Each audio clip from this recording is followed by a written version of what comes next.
सर्वांना सप्रेम जय भीम. नमो बुद्धाय. धम्मसंहिता यूट्यूब चॅनलमध्ये आपणा सर्वांचं स्वागत.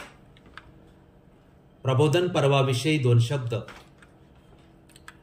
डॉक्टर बाबासाहेब आंबेडकर लिखित द बुद्धा अँड हिज धम्मा या ग्रंथाचे प्रबोधन पर्व सुरू आहे. डॉक्टर आंबेडकर पुनरुज्जीवित धम्माच्या विकासासाठी धम्मसंहिता या शीर्षका अंतर्गत बौद्ध आचारसंहिता निर्माण करण्यासाठी आम्ही गेली 40 वर्ष निरंतर कार्यरत आहोत. बौद्ध अनुयायांनी या कार्याला सहकार्य करावे ही विनंती करून आजच्या विषयाला प्रारंभ करतो. आजच्या 20व्या भागाचा विषय सिद्धार्थाला संघाद्वारे शिक्षा हा आहे. या विषयाचे स्पष्टीकरण असे की द बुद्धा अँड हिज धम्मा या ग्रंथाच्या पहिल्या खंडाच्या पहिल्या भागातील सिद्धार्थला संघाद्वारे शिक्षा या शीर्षकांतर्गत 15वे प्रकरण आहे. बाबासाहेबांनी या प्रकरणात एकूण 15 आकड्यात माहिती दिली आहे. या प्रकरणात सिद्धार्थाने शाक्याद्वारे कोलियाबरोबर युद्ध करण्याच्या ठरावाला विरोध केला होता. त्यानंतर दुसऱ्या दिवशी युद्धासाठी सैन्य भरतीच्या विषयाला सुद्धा सिद्धार्थाने विरोधच केला होता. संघाच्या ठरावाला विरोध केल्यास संघाने विरोध करणाऱ्या सदस्याला घटनेत शिक्षेची तरतूद केली होती. त्या तरतुदीप्रमाणे सिद्धार्थाचा विरोध असल्यामुळे संघाने घटनेतील शिक्षेच्या तरतुदीची त्याला आठवण करून दिली. सिद्धार्थाने युद्धाला विरोध करून शिक्षा भोगण्याची तयारी दर्शवली.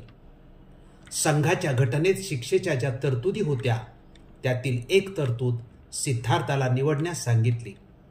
सिद्धार्थाने ती निवडली आणि तिची अंमलबजावणी केली. या संपूर्ण विषयाची बाबासाहेबांनी माहिती दिलेली आहे ती आपण पाहणार आहोत आणि त्याचबरोबर त्याचे स्पष्टीकरणही करण्याचा आपण प्रयत्न करणार आहोत.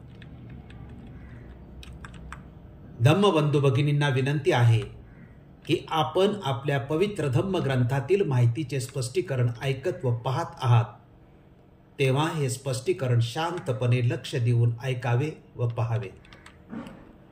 संदर्भ महाराष्ट्र शासन ग्रंथ प्रकाशन समितीचे तत्कालीन सचिव वसंत मून द्वारा खंड 11च्या पुरवणी पुस्तिकेत बुद्ध आणि त्यांचा धम्म या ग्रंथातील संदर्भाचा तक्ता दिलेला आहे. त्यामध्ये सिद्धार्थला संघाद्वारे शिक्षा याची माहिती बाबासाहेबांनी कुठून घेतली त्याचा संदर्भ व स्पष्टीकरण दिले आहे. 11व्या खंडाच्या या पुरवणी पुस्तिकेनुसार सिद्धार्थला संघाद्वारे शिक्षा या 15व्या प्रकरणातील संदर्भ धर्मानंद कोसंबी यांच्या बोधिसत्व या नाटकातून घेतला असल्याचे त्यात नमूद केले आहे आणि या संदर्भाद्वारे या विषयाचे स्पष्टीकरण आपण करणार आहोत. सिद्धार्थला संघाद्वारे शिक्षा एवढ्याच मर्यादित विषयाचा अभ्यास आपण या भागात केला आहे याची सर्व प्रेक्षकांनी दखल घ्यावी. सिद्धार्थाचा संघाशी संघर्ष या प्रकरणात डॉक्टर बाबासाहेब आंबेडकरांनी जी माहिती दिलेली आहे ती माहिती आपण प्रथम पाहूया. सिद्धार्थला संघाद्वारे शिक्षा या प्रकरणाची माहिती डॉक्टर बाबासाहेब आंबेडकरांनी एकूण 15 आकड्यात दिलेली आहे. ती पुढील प्रमाणे. आकडा 1.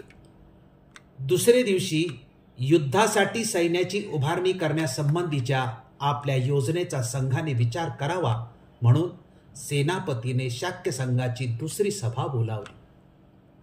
संघाची सभा भरल्यावर कोलियांशी युद्ध करण्यासाठी 20 ते 25 वर्ष वयाच्या प्रत्येक शाक्य पुरुषाने सैन्यात दाखल व्हावे अशी घोषणा करण्यास संघाने मला परवानगी द्यावी असा सेनापतीने ठराव मांडला. संघाच्या अगोदरच्या सभेत ज्यांनी युद्धाची घोषणा करण्याच्या बाजूने मत प्रदर्शित केले होते व ज्यांनी त्याविरुद्ध मत दिले होते अशा दोन्ही बाजूकडचे लोक या सभेला उपस्थित होते. ज्यांनी युद्ध पुकारण्याच्या बाजूने अनुकूल मत प्रदर्शित केले होते त्यांना सेनापतीचा ठराव स्वीकारण्यात काही एक अडचण नव्हती. त्यांच्या अगोदरच्या निर्णयाचा तो स्वाभाविक परिणाम होता. परंतु ज्या अल्पसंख्याकांनी त्या निर्णयाविरुद्ध मत व्यक्त केले होते त्यांच्यापुढे प्रश्न निर्माण झाला होता. त्यांच्यापुढे प्रश्न होता की बहुसंख्याकाच्या पुढे नमावे की नमू नये. अल्पमतवाल्यांनी मात्र निश्चय केला होता की बहुमतवाल्यांच्या पुढे नमावयाचे नाही आणि याच कारणामुळे सभेत उपस्थित राहण्याचा त्यांनी निर्णय घेतला होता.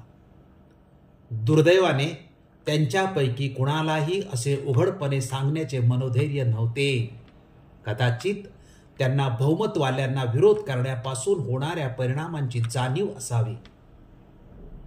जेव्हा सिद्धार्थाने हे पाहिले की आपणास पाठिंबा देणारे मौन धारण करून बसले आहेत, तेव्हा तो उभा राहिला व संघाला उद्देशून म्हणाला, मित्र हो, तुम्हाला जे वाटेल ते तुम्ही करा.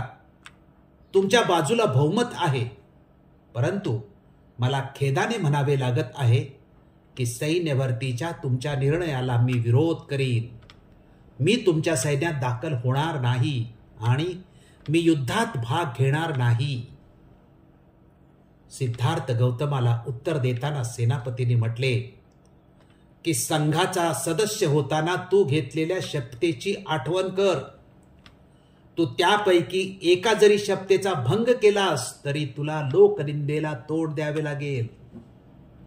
सिद्धार्थाने उत्तर दिले, होय, मी माझ्या तन मन धनाने शाक्यांचे हित संरक्षण करण्यासाठी वचनबद्ध आहे, पण हे युद्ध शाक्यांच्या सुहिताचे आहे असे मला मात्र वाटत नाही. शाक्यांच्या हितापुढे मला लोकनिंदेची काय पर्वा. कोलियाबरोबर सतत तंटा करीत राहण्याच्या कारणांवरून शाक्य हे कौशलाधिपतीच्या हातचे कसे खेळणे बनले आहेत याची आठवण करून देऊन सिद्धार्थाने संघाला सावधगिरीचा इशारा दिला. तो म्हणाला, हे समजणे कठीण नाही की कौशल राजाला हे युद्ध शाक्यांचे स्वातंत्र्य अधिकाधिक हरण करण्यासाठी आणखी एक सबळ कारण निर्माण करून देईल. सेनापतीला राग आला आणि सिद्धार्थाला उद्देशून तो म्हणाला, तुझे हे भाषण कौशल्य तुझ्या उपयोगी पडणार नाही. बहुमताने घेतलेल्या संघाच्या निर्णयाचे तू पालन केलेच पाहिजे. कदाचित तुला असे वाटत असेल की कौशल राजाच्या अनुज्ञे वाचून संघाची आज्ञा मोडणाऱ्याला देहांताची किंवा देशत्यागाची शिक्षा संघ देऊ शकत नाही, आणि जर ह्यापैकी कोणतीही शिक्षा तुला संघाने जरी फरमावली तरी कौशल राजा त्यास आपली अनुमती देणार नाही. पण लक्षात ठेव, तुला शासन करण्याचे संघाजवळ दुसरेही मार्ग आहेत. संघ तुझ्या कुटुंबावर सामाजिक बहिष्कार टाकू शकेल आणि संघ तुझ्या कुटुंबाची जमीन जप्त करू शकेल. याकरिता कौशल राजाची अनुमती मिळवण्याची संघाला आवश्यकता नाही. कोलियाशी युद्ध करण्याच्या संघाच्या योजनेला विरोध करीत राहण्यामुळे दुष्परिणाम भोगावे लागतील याची सिद्धार्थाला जाणीव झाली. त्याला 3 पर्याय विचारात घ्यावे लागले. 1. सैन्यात दाखल होऊन युद्धात सामील होणे. 2. देहांताला अथवा देशत्यागाला संमती देणे. आणि 3. आपल्या कुटुंबियावर सामाजिक बहिष्कार ओढवून घेऊन त्यांच्या मालमत्तेची जप्ती होऊ देण्यास तयार होणे. पहिला पर्याय न स्वीकारण्याबद्दल त्याचा निर्धार होता. 3ऱ्या पर्यायाविषयीचा विचारच त्याला असह्य झाला. या स्थितीत त्याला 2रा पर्यायच अधिक योग्य वाटला. त्यानुसार सिद्धार्थ संघाला उद्देशून म्हणाला, कृपा करून माझ्या कुटुंबियांना शासन करू नका. सामाजिक बहिष्काराच्या आपत्तीत लोटून त्यांना दुःख देऊ नका. त्यांच्या उपजीविकेचे एकमेव साधन असलेली त्यांची शेती हिरावून घेऊन त्यांची उपासमार करू नका. ते निरपराध आहेत. अपराधी मीच आहे. माझ्या अपराधाची शिक्षा मला एकट्यालाच भोगू द्या. मला देहांताची वा देशत्यागाची यापैकी तुम्हाला योग्य वाटेल ती शिक्षा द्या. ते मी खुशीने स्वीकारीन. याविषयी कौशलाधिपतीकडे मी मुळीच याचना करणार नाही आणि मी आपणास अभिवचन देतो. आपण डॉक्टर बाबासाहेब आंबेडकरांनी सिद्धार्थाला संघाने सुनावलेल्या शिक्षेची माहिती पाहिली. त्या अनुशासनात शिक्षेचे किती महत्त्व असते याचे थोडक्यात मी माझे स्पष्टीकरण तुमच्यासमोर मांडण्याचा प्रयत्न करतो. ते असे की जगातला कोणताही व्यक्ती, समाज, संस्था, राज्य, देश यांचे व्यवस्थापन व अनुशासनासाठी नियमावली म्हणजेच संविधान बनवले जाते. त्याला आचारसंहिताही म्हटले जाते. या संविधानात दिलेल्या नियमांचे व तरतुदीचे कोणीही उल्लंघन केले तर उल्लंघन करणाऱ्याला शिक्षेची तरतूद केलेली असते. शिक्षेच्या तरतुदीमुळे अनुशासन व्यवस्थित चालते. कोणत्याही संविधानात शिक्षेचा अध्याय अतिशय महत्त्वपूर्ण असतोच. अशाच प्रकारे शाक्य संघाचे जे संविधान होते त्या संविधानात सुद्धा शिक्षेचे स्वतंत्र प्रकरण होते व त्या प्रकरणात विविध शिक्षांची तरतूद केलेली होती. या शिक्षेच्या प्रकरणातील तरतुदीनुसारच संघाने सिद्धार्थला शिक्षा सुनावली व सिद्धार्थाने ती मान्य केली.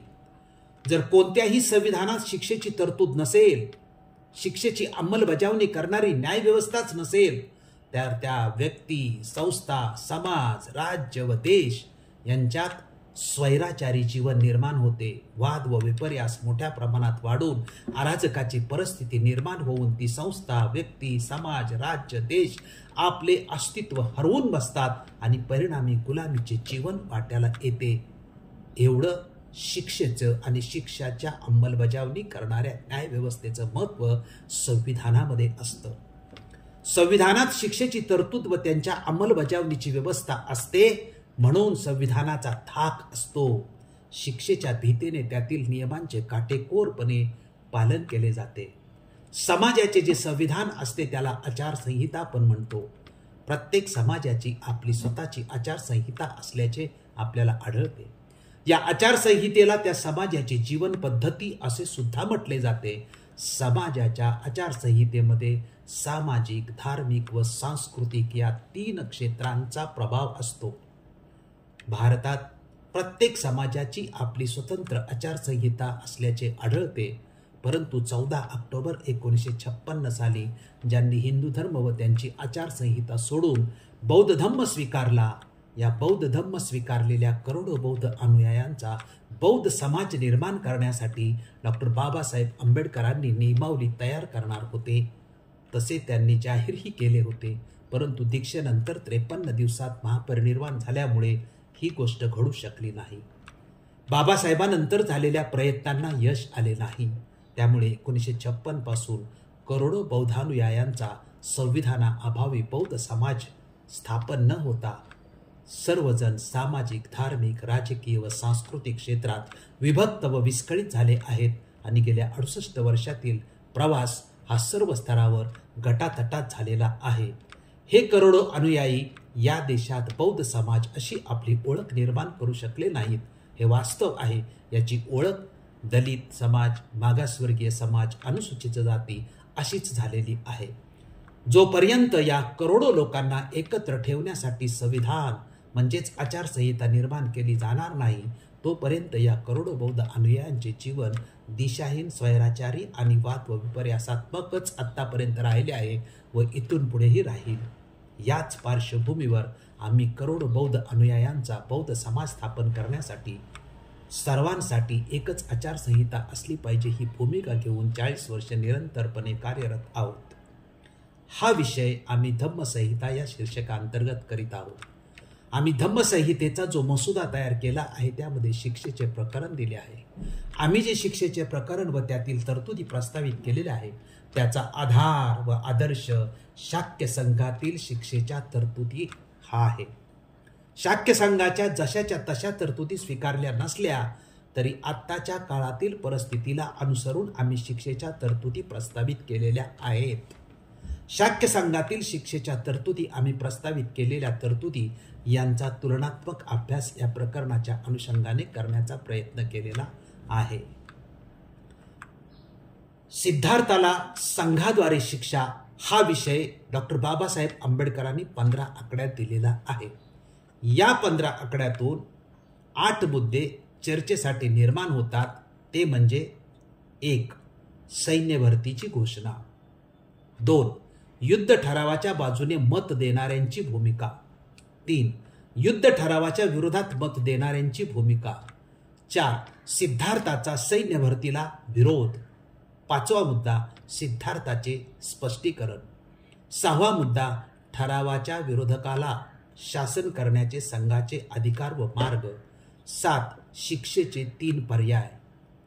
7. सिद्धार्थाने शिक्षेचा पर्याय मान्य केला. हा 8वा मुद्दा आहे. प्रत्येक मुद्द्याचे थोडक्यात स्पष्टीकरण करून त्याची धम्मसंहितेतील तरतुदीशी तुलना करूया. डॉक्टर बाबासाहेब आंबेडकरांनी शिक्षेच्या प्रकरणातील दिलेल्या माहितीतील सैन्य भरतीची घोषणा हा पहिला मुद्दा आहे.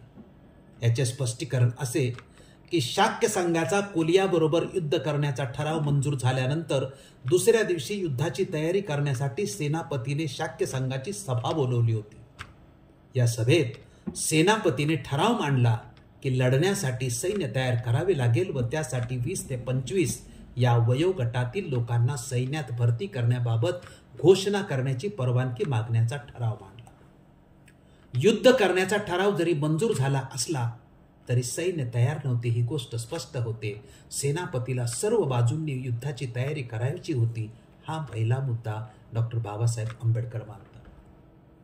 अशाच प्रकारे आम्ही जी धम्मसंहिता प्रस्तावित करीत आहोत त्यामध्ये बौद्ध समाजावर होणाऱ्या अन्याय अत्याचाराविरुद्ध लढण्यासाठी राज्यातील प्रत्येक बुद्ध विहार समिती अंतर्गत लढवय्या तरुणांची एक शाखा निर्माण करण्यात येईल. 18 ते 25 या वयोगटातील तरुणांना या शाखेत प्रवेश देण्यात येईल. या शाखेचा कारभार पाहण्यासाठी स्वतंत्रपणे पदाधिकारी नेमले जातील, परंतु अंतिम अधिकार बुद्ध विहार समितीकडे असतील. या शाखेला बुद्ध विहार समितीच्या परवानगीशिवाय कोणतेही आंदोलन अथवा कार्यक्रम करता येणार नाही. डॉक्टर बाबासाहेब आंबेडकरांनी शिक्षेच्या प्रकरणात दिलेल्या माहितीतील युद्ध ठरावाच्या बाजूने मत देणाऱ्यांची म्हणजेच जे बहुमतवाले होते त्यांची भूमिका हा दुसरा मुद्दा आहे. याचे स्पष्टीकरण असे की दुसऱ्या दिवशी युद्धाच्या तयारीसाठी जी सभा भरली होती त्यामध्ये युद्धाच्या विरोधात आणि समर्थनार्थ मतदान केलेली अशी दोन्ही बाजूकडील सर्व मंडळी उपस्थित होती. या 2 पक्षापैकी ज्यांनी युद्ध पुकारण्याच्या बाजूने अनुकूल मत प्रदर्शित केले होते त्यांना सेनापतीचा सैन्य भरतीचा ठराव स्वीकारण्यात काही एक अडचण नव्हती, कारण त्याच्या अगोदरच्या निर्णयाचा तो स्वाभाविक परिणामच होता. हा दुसरा मुद्दा बाबासाहेब आंबेडकर स्पष्ट करतात. अशाच प्रकारे धम्मसंहितेमध्ये आम्ही प्रस्तावित भूमिका मांडली आहे की बुद्ध विहार समितीद्वारा कोणताही आंदोलनाचा संघर्षाचा निर्णय घेतला तर तो बहुमताने मंजूर झालेला असेल. याचा अर्थच असा आहे की प्रत्येक निर्णय हा बहुमत आणि अल्पमताचाच असतो. प्रत्येक निर्णयाचे 2 पक्ष असतात, परंतु अल्पमतवाल्यांना बहुमताचा निर्णय मान्य करावा लागतो. हे लोकशाही गणराज्य व्यवस्थेचं तत्व आहे. अल्पमतवाल्यांचे मत म्हणजे विरोधकांचे मत होय. अल्पमतवाल्यांनी जर निर्णय मान्य केला नाही तर जी शिक्षेची तरतूद आचारसंहितेत असेल तिला सामोरे जाणे क्रमप्राप्त असते. अशा प्रकारे बहुमताच्या निर्णयाला विरोध करणाऱ्यास होणाऱ्या शिक्षेस सामोरे जावे लागेल अशी तरतूद धम्मसंहितेमध्ये आम्ही प्रस्तावित केलेली आहे. डॉक्टर बाबासाहेब आंबेडकरांनी शिक्षेच्या प्रकरणात दिलेल्या माहितीतील युद्ध ठरावाच्या विरोधात मत देणाऱ्यांची म्हणजेच अल्पमतवाल्यांची भूमिका हा तिसरा मुद्दा आहे. युद्धाच्या विरोधात मत व्यक्त करणाऱ्या अल्पसंख्याकापुढे बहुसंख्याकाचा निर्णय मान्य करावा की करू नये असा प्रश्न उभा राहणं साहजिकच होते. सभेला उपस्थित राहण्यापूर्वी अल्पमतवाल्यांनी एकत्र येऊन निर्णय घेतला होता की बहुसंख्याकाच्या पुढे माघार घ्यायची नाही, युद्धाचे आणि सैन्य भरतीचे समर्थन करायचे नाही असे ठरवून ते सभेला उपस्थित राहतात. सभेला उपस्थित राहिल्यानंतर प्रत्यक्ष विरोध करण्याचा प्रसंग आला त्यावेळी अल्पमतवाल्यामध्ये कोणाचीही हिंमत विरोध करण्याची झाली नाही. सर्व जणांनी विचार केला की विरोध केल्यास शिक्षेला सामोरे जावे लागेल. त्यामुळे संघ संविधानातील शिक्षेच्या तरतुदीचा विचार करून सर्व अल्पमतवाले गप्पच राहिले. हा तिसरा मुद्दा बाबासाहेब मांडतात. ज्या प्रकारे शाक्य संघाच्या आचारसंहितेमध्ये शिक्षेची तरतूद बंधनकारक असल्यामुळे विरोधक तरतुदीचा विचार करतात, तशाच प्रकारे आम्ही धम्मसंहितेमध्ये अशा प्रकारच्या शिक्षेची तरतूद केलेली आहे की त्या शिक्षा व शिक्षेचे परिणाम पाहून बहुमताच्या निर्णयाला विरोध करण्याचे धैर्य अल्पमतवाल्यांना होऊ नये. डॉक्टर बाबासाहेब आंबेडकरांनी शिक्षेच्या प्रकरणात दिलेल्या माहितीतील सिद्धार्थाचा सैन्य भरतीला विरोध हा तिसरा मुद्दा आहे. या मुद्द्याचे स्पष्टीकरण असे की सिद्धार्थ हा अल्पमतवाल्या पक्षाचा होता. सभेला उपस्थित राहण्यापूर्वी सर्व अल्पमतवाल्यांनी सिद्धार्थाला पाठिंबा देण्याचा निर्णय घेतला होता. परंतु सभेत ज्यावेळी प्रत्यक्ष पाठिंबा देण्याची वेळ आली त्यावेळी सर्वजणांनी मौन बाळगले. कोणीही सिद्धार्थाला पाठिंबा दिला नाही. सिद्धार्थाने पाहिले की आपणाला कोणाचाही पाठिंबा मिळत नाही आणि आपण आता एकटेच पडले आहोत. अशा परिस्थितीत ही सिद्धार्थ डगमगला नाही. त्याने बहुमताचा निर्णय मान्य असल्याचे कबूल केले आणि अशाही परिस्थितीत त्याने आपली भूमिका मांडली. तो म्हणाला, मित्रहो, तुम्हाला जे वाटेल ते तुम्ही करा. तुमच्या बाजूला बहुमत आहे. परंतु मला खेदाने म्हणावे लागत आहे की सैन्य भरतीच्या तुमच्या निर्णयाला मी विरोध करीन. मी तुमच्या सैन्यात दाखल होणार नाही आणि मी युद्धात भाग घेणार नाही. अशाच प्रकारे ज्याप्रमाणे सिद्धार्थ बहुमताचा निर्णय मान्य करतो आणि आपल्या भूमिकेवर ठाम राहतो, तशाच प्रकारे परिणामांचा विचार करून प्रत्येक सदस्याने घटनेच्या नियमाप्रमाणे वागावे असाच संदेश कोणतीही संस्था, समाज, देश यांच्या संविधानातून मिळतो. इथे सिद्धार्थ संघाचे श्रेष्ठत्व मान्य करतो. डॉक्टर बाबासाहेब आंबेडकरांनी शिक्षेच्या प्रकरणात दिलेल्या माहितीतील सिद्धार्थाचे स्पष्टीकरण हा पाचवा मुद्दा आहे. याचे स्पष्टीकरण असे की सिद्धार्थाने सैन्य भरतीला विरोध केल्यानंतर सेनापतीने त्याला संघाच्या संविधानाची आठवण करून दिली. संविधान पाळण्याची शपथ घेतल्याची आणि तिचे उल्लंघन केल्यास भोगाव्या लागणाऱ्या परिणामांची आठवण करून दिली. सिद्धार्थ होणाऱ्या परिणामांना सामोरे जाण्याची तयारी दर्शवतो. परंतु तो म्हणतो की शाक्यांचे हित युद्धात नाही. त्यांच्या हितासाठी मी काहीही करू शकतो. शाक्य हे कोसल राजाचे मांडलिक होते. कोसल राजाला शाक्यांची शक्ती कमी व्हावी अशीच इच्छा होती. कोसल राजाचे खेळणे होऊन शाक्यांनी आपले नुकसान करून घेऊ नये असे परखड मत सिद्धार्थ मांडतो. हा पाचवा मुद्दा बाबासाहेब सांगतात. अशाच प्रकारे आम्ही धम्मसंहितेत प्रस्तावित केले आहे की ज्यांना विरोध करावयाचा आहे त्यांनी होणाऱ्या परिणामांना सामोरे जाण्याची तयारी ठेवायला पाहिजे. विरोध करणाऱ्याला बुद्ध विहार समितीतून बाहेर पडता येणार नाही, कारण राज्याच्या प्रत्येक विभागात बुद्ध विहार समिती असेल आणि एका विभागातील सदस्याला सबळ कारण आणि मूळ बुद्ध विहाराच्या नाहरकत प्रमाणपत्राशिवाय दुसऱ्या बुद्ध विहाराचे सदस्यत्व मिळणार नाही. जो काही विरोध असेल तो बुद्ध विहार समितीच्या संविधानिक मर्यादेतच केला पाहिजे. तसेच विरोधाचे मुद्दे सुद्धा महत्त्वाचेच असले पाहिजेत. विरोधासाठी विरोध असू नये.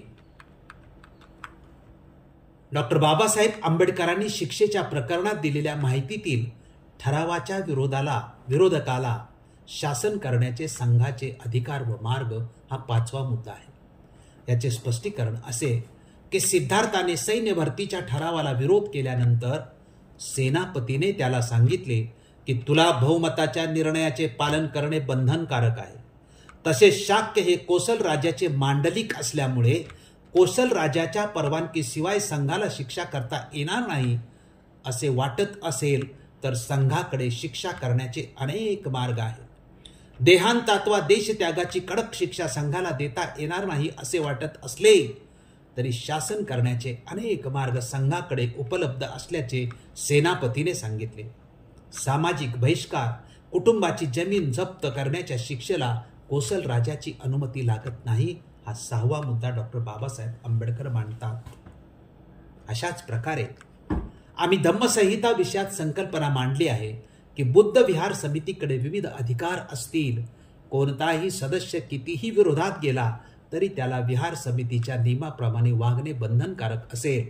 एखादा सदस्य त्याची भूमिका मानत नाही म्हणून संघातून आपले सदस्यत्व काढून घेईल, परंतु असे सदस्यत्व काढून घेण्याचा त्याला अधिकार असणार नाही, कारण राज्यात कुठेही गेला तरी त्याला कोणीच सभासद करून घेणार नाही, कारण राज्यातील सर्व बुद्ध विहारांचे नियम सारखेच असतील.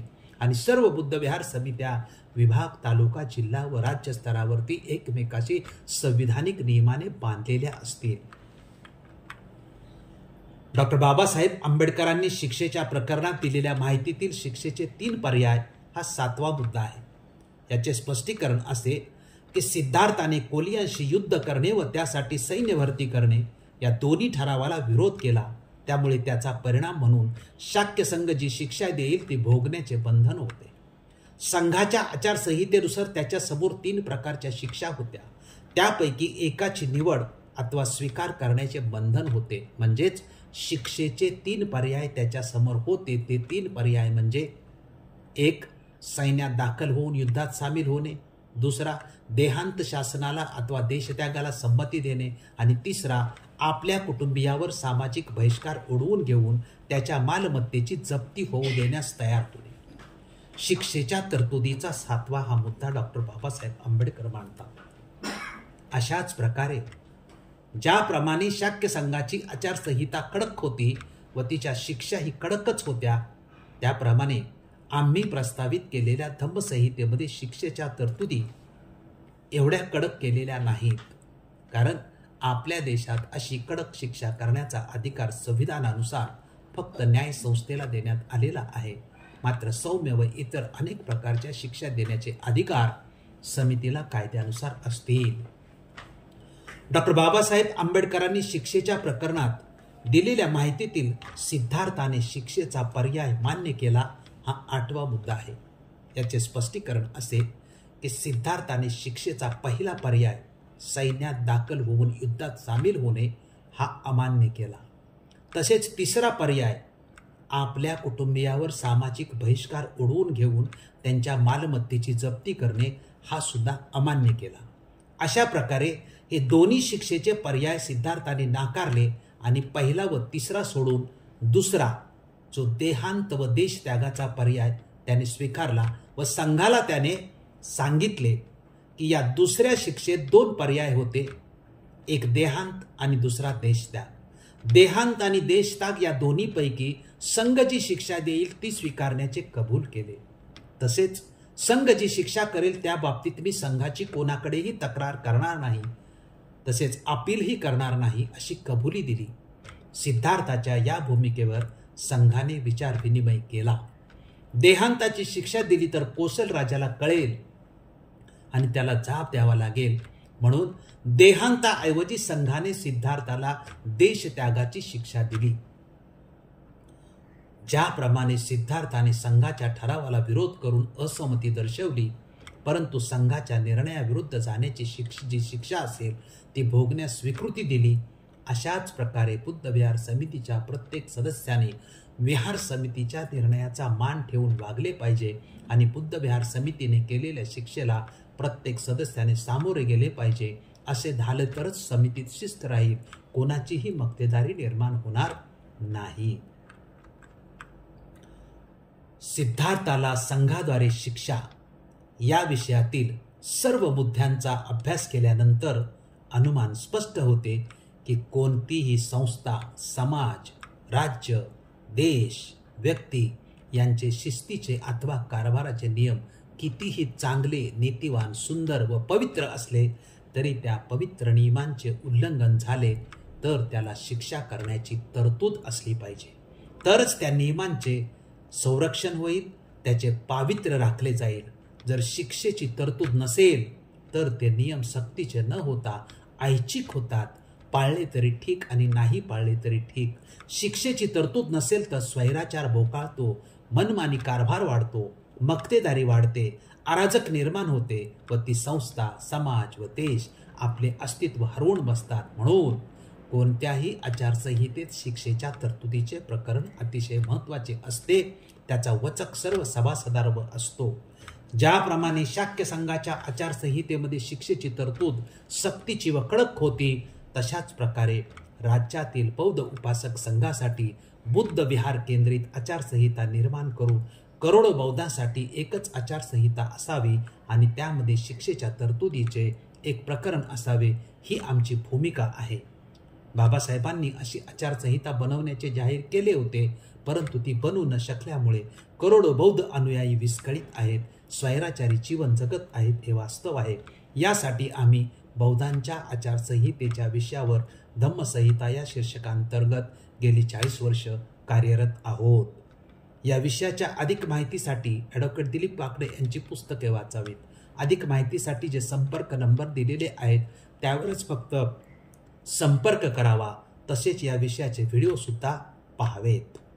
आपण सिद्धार्थला संघर्षाद्वारे शिक्षा या विषयाचे विवेचन शांतपणे लक्षपूर्वक ऐकले व पाहिले त्याबद्दल आपणा सर्वांचे मनपूर्वक आभार मानतो. आपण हा व्हिडिओ जास्तीत जास्त लोकांपर्यंत पाठवून ग्रंथ प्रबोधनाच्या पर्वाला यशस्वी करण्यासाठी सहकार्य करावे ही विनंती.